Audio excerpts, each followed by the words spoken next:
تفنيش بالطاوة يعتبر إهانة للاعب الذي بلع. يحفظنا أمون من البلعان.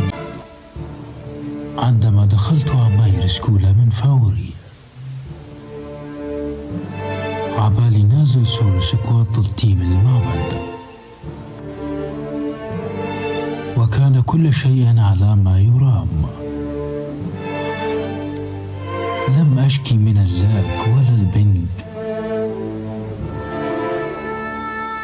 حتى جهازي قوي جدا.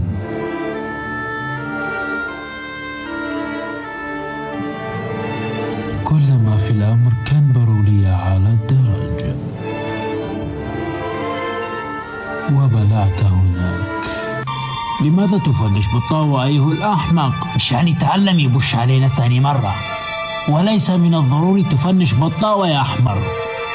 تفنيش بالطاوة يعتبر إهانة للاعب الذي بلع. يحفظنا أمون من البلعان. سيبلغون علينا. فنشت بوتيفار بالطاوة وسويتوا لي قصة. شلون دعستوا بالبقي دعس؟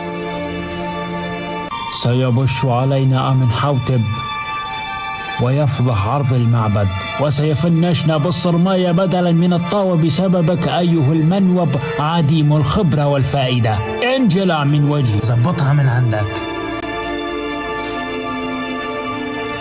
بهذا السيزن كثر ما يبلع بوتيفار لأنه يلعب جيرسكوب وهو منبطح، وفوق هيش حاط إعدادات غلط. مشكلة والله. المنوبة صاير ببجي أكثر من الاحتراف. مشكلة كبيرة والله. مشكلة يا سيدي، مشكلة. هذا مصير كل حمار فاهم اللعبة غلط. نهوب لا تحرمنا شوفتك على الجسر.